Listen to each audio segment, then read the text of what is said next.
Just got done doing the ultimate showdown put on by Gingerbread Man Run Company, with like partnership with Levity over on the hoodlebug trail in Indiana. It was like a 5K, or no, 5 mile and an 8K option. You could do either one. It's only a couple meters difference, but it was just like a little twist to it. It was a free race. Something different to do on a Friday night. Started at 6 p.m. Still sweaty. Look at that. Flicking it off of me. No, there wasn't many people there today. I think there was like 30-some pre-registered between both different distances. A little less than that showed up, but I was expecting a bunch to actually just show up. And I think the heat got everybody because it's still 83 degrees. It was a little warmer when we started, but I had fun. Something different. Get a time and push a little bit harder and a little bit of competition. Basically, after last week, I wanted to test myself a little bit, but not go all out was the plan. But I sort of did early on in the heat.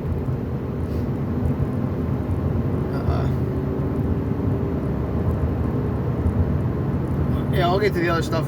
But basically, paced off a kid for like the first mile, past him, and then at the turn at 2.5, I think I was 30 seconds on him. And then I forget what I was at the finish on him. But I was dying. It's downhill basically the whole way out, maybe like 150. I think it was 162 feet. I think is what I got, give or take a couple. Then on the way back, it's all uphill, but it's just steady, nothing major. You know, just a couple feet here or there as it goes up. It wasn't bad going out. Coming back, it really sucked today.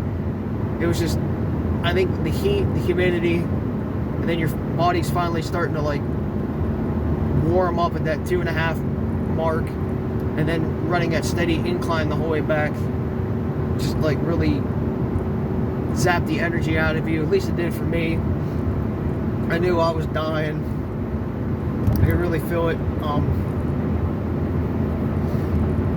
I know I actually grabbed the water at the 4 mile mark, because the way they had it set up, there was a water stop at 1 and then a turn at 2.5, but then you hit that same mile marker, 1 mile mark on the way back, so you mile 4. So you got like really 3 water stops, which is pretty good for like a 5 mile, 8K, or even a 5K. That's more than most have. I actually took it at the 4 mile mark, splashed some on me, and it went all down my butt crack.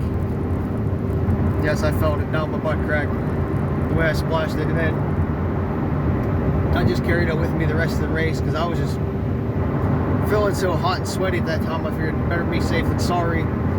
I also pulled back at that time because there was no point in pushing because I just was feeling drained.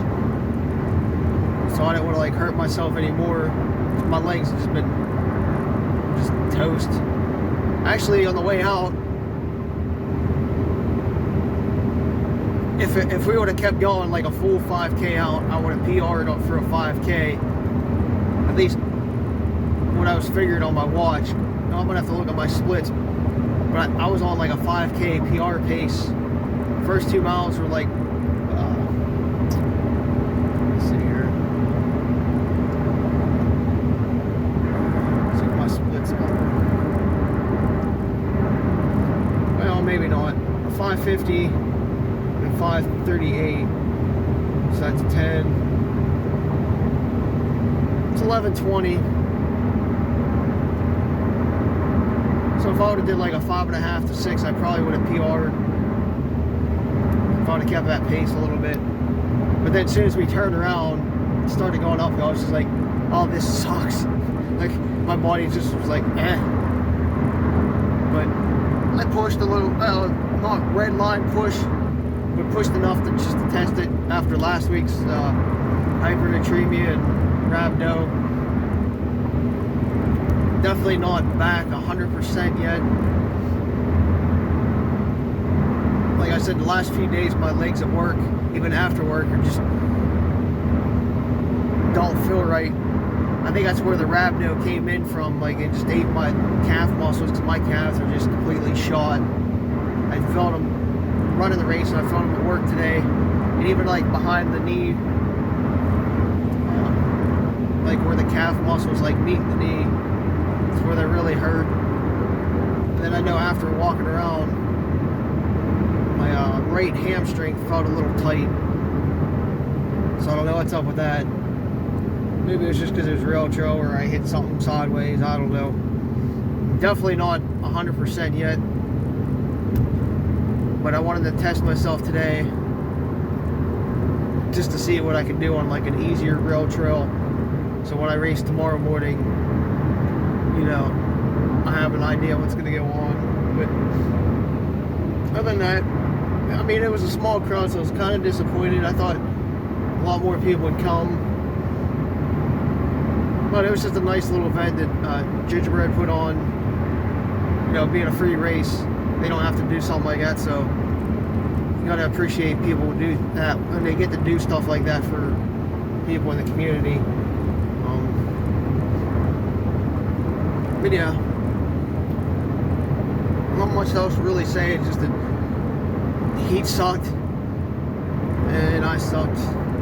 But I got a pineapple for running today and winning, so I'm happy with that. I'm gonna eat that. I'll probably tomorrow chop that thing up and devour it. Love me some pineapple. So I don't know, check it out if he does another free race or just any of his races. Remember to support the small business. Go over to his shoe store and whatnot. Support him for you know, that way he can put on maybe some more free races or other races for us. So, I guess that's about it, because I'm hungry.